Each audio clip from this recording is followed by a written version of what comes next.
વિદ્યાર્થી મિત્રો કેમ છો? પાઠ ત્રીજો ભારતમાં રાષ્ટ્રવાદ. આપણે અગાઉના જે લેસન જોયા એમાં જહાલવાદી નેતાઓ કયા. એ જહાલવાદી નેતાઓમાં 3 છે. એને ટૂંકમાં જો આપણે તો લાલ, બાલ અને પાલ. લાલ એટલે લાલા લજપતરાય, લોકમાન્ય ટિળક અને બિપિનચંદ્ર પાલ. આ 3 જહાલવાદી નેતાઓ છે. ઉગ્ર વલણવાળા હોવાને કારણે જહાલવાદી નેતાઓ તરીકે ઓળખાયા હતા.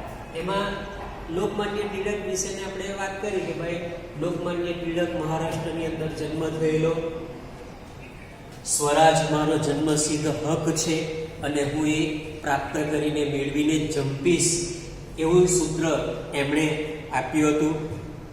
લોકોની અંદર લોકો એમનો પડ્યો બોલ ઝીલવા માટે તૈયાર હતા એટલે તેઓ લોકમાન્ય ટિળક તરીકે ઓળખાયા. રાષ્ટ્રભાવના લોકોની અંદર જાગૃત કરવા માટે એમણે ગણેશ ચતુર્થી અને શિવાજી જયંતિ જેવા તહેવારો શરૂ કર્યા. સાથે સાથે કેટલાક સાપ્તાહિકો પણ શરૂ કર્યા, વર્તમાનપત્રો પણ શરૂ કર્યા. મરાઠા ભાષામાં કેસરી અને અંગ્રેજી ભાષામાં મરાઠા, આ 2 સામાયિક પત્રો શરૂ કર્યા અને રાષ્ટ્રીય ભાવના જાગૃત, લોકોમાં રાષ્ટ્રીય ભાવના જાગૃત કરવામાં લોકમાન્ય ટિળકે મહત્વની અગત્યની ભૂમિકા ભજવી હતી. એ જ રીતે બીજા છે જહાલવાદી નેતા જે છે એ લાલા લજપતરાય. હવે લાલા લજપતરાય એટલે શેરે પંજાબ તરીકે જાણીતા લાલા લજપતરાય, એમણે પણ લોકોની અંદર રાષ્ટ્રીય ભાવના જાગૃત કરવા માટે 2 વર્તમાન પત્રો એમણે શરૂ કરેલા. તે સમયે તો વિદ્યાર્થી મિત્રો આજના જેવા આધુનિક સંદેશા વ્યવહારના સાધનો ન હતા, એટલે માત્ર ને માત્ર એકબીજા સુધી આ રાષ્ટ્રીય ભાવના પેદા કરવા માટે, જાગૃત કરવા માટેના વર્તમાન પત્રો, સમાચાર પત્રો. તો 2 વર્તમાન પત્રો એમણે શરૂ કરેલા. એક ધી પંજાબી અને બીજું છે ધી પ્યુપિલ. આ 2 પંજાબી અને ધી પ્યુપિલ એ 2 વર્તમાન પત્રો લાલા લજપતરાયે શરૂ કરેલા હતા. એમણે 1928 ની અંદર સર જોન સાયમનના નેતૃત્વમાં એક કાયદો ઘડવામાં આવ્યો જે સાયમન કમિશન તરીકે જાણીતો બનેલો છે. એ સાયમન કમિશનનો વિરોધ કરવા માટે લાલા લજપતરાય, લાહોરની અંદર લાલા લજપતરાયે સાયમન કમિશનનો વિરોધ કરવા માટે આગેવાની લીધી હતી. પણ એમણે નેતૃત્વ લીધું હતું, પણ એમને ત્યાં પોલીસોએ, અંગ્રેજ પોલીસોએ એમની ધરપકડ કરી અને એમના ઉપર લાઠીથી પ્રહાર કરવામાં આવ્યો, લાઠીથી મારવામાં આવ્યો. લાઠીથી એટલો બધો એમને મારવામાં આવ્યો અને એ લાઠીના પ્રહારથી થોડા સમય તેઓ હોસ્પિટલની અંદર, દવાખાનાની અંદર રાખવામાં આવ્યા અને ત્યાર પછી એમનું લગભગ 7 દિવસ પછી એમનું અવસાન થયું હતું, મૃત્યુ થયું હતું. પણ જતા જતા લાલા લજપતરાયે કીધેલું કે મારા ઉપર કરેલા લાઠીનો એક પ્રહાર બ્રિટિશ સામ્રાજ્યના કફનની ખાઈ બનીને રહેશે, એવું લાલા લજપતરાયે આ લાઠીના મારથી જે એમના ઉપર પ્રહાર કરવામાં આવેલો ત્યાર પછી લાલા લજપતરાયે આ પ્રકારનું બોલેલું. એટલે ઉગ્ર વલણવાળા. એક તો લોકમાન્ય ટિળક, બીજા હતા લાલા લજપતરાય, ત્રીજા હતા બિપિનચંદ્ર પાલ. બંગાળાના લાલ, બાલ અને પાલની ત્રિપુટીમાં બિપિનચંદ્ર પાલ એ બંગાળાના હતા. બિપિનચંદ્ર પાલ તરીકે શરૂઆતમાં એઓ પણ રાજા રામમોહન રાય જે બંગાળાની અંદર બ્રહ્મ સમાજની સ્થાપના કરેલી, એ બ્રહ્મ સમાજની અંદર જોડાયેલા. પછી વળી આઝાદીની ચળવળની અંદર પણ એમણે ભાગ લીધેલો.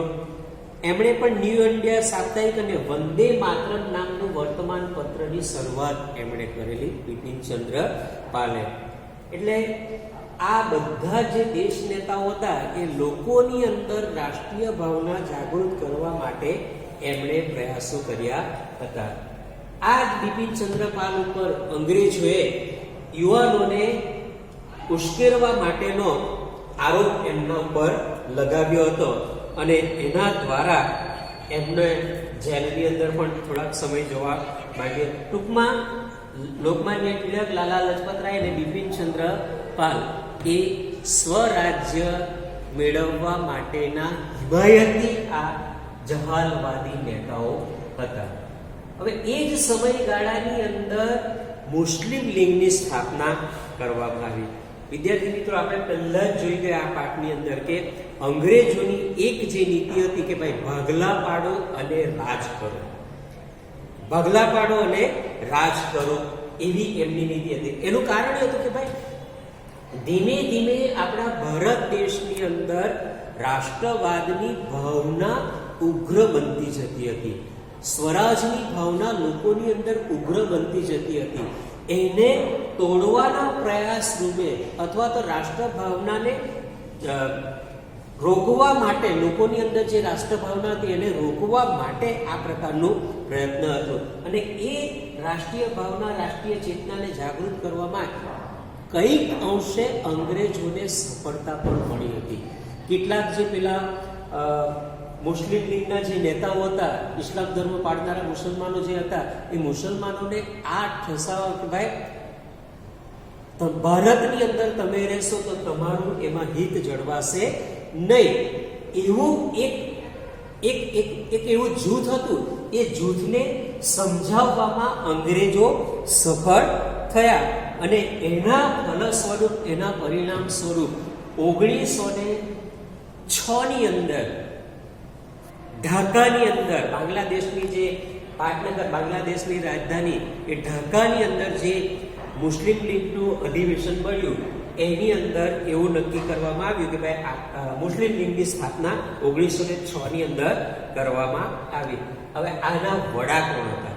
આ મુસ્લિમ લીગના 1906 ની અંદર જે સ્થાપના કરવામાં આવી ઢાકાની અંદર, તો એની અંદર એક તો આગા ખાન, મુસ્લિમ ધાર્મિક વડા જે હતા આગા ખાન, ઢાકાના નવાબ સલીમુલ્લાહ ખાન, સાથે સાથે અંગ્રેજ વાઇસરોય મિન્ટો, મંત્રી હતો ડનલોપ સ્મિથ, આ બધા આ મુસ્લિમ લીગની સ્થાપના કરવામાં મહત્વની ભૂમિકા ભજવી. ટૂંકમાં આપણા ભારતની અંદર ભાગલા પાડો અને રાજ કરો એ નીતિ અપનાવવામાં કંઈક અંશે અંગ્રેજો સફળ થયા હતા. હવે આ જ સમયગાળાની અંદર હોમ રૂલ આંદોલન શરૂ થયું. હોમ રૂલ એટલે સ્વરાજ્ય, જવાબદાર રાજ્યતંત્ર મેળવવા માટેનું જે આંદોલન, એટલે હોમ રૂલ આંદોલન તરીકે ઓળખવામાં આવે છે.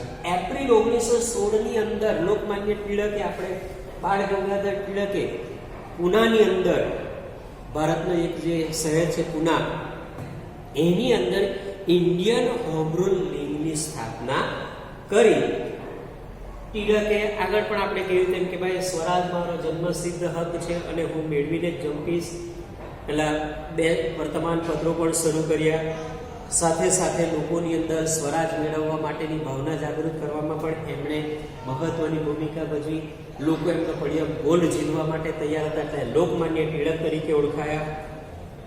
એની સાથે સાથે આ હોમ રૂલ ચળવળની શરૂઆત, હોમ રૂલ આંદોલનની શરૂઆત લોકમાન્ય ટિળકે કરી. એ જ રીતે 1916માં મદ્રાસની અંદર, સપ્ટેમ્બર 1916માં મદ્રાસની અંદર શ્રીમતી એની બેસન્ટને પણ હોમ રૂલ આંદોલનની શરૂઆત કરી અથવા તો હોમ રૂલ લીગની સ્થાપના કરી.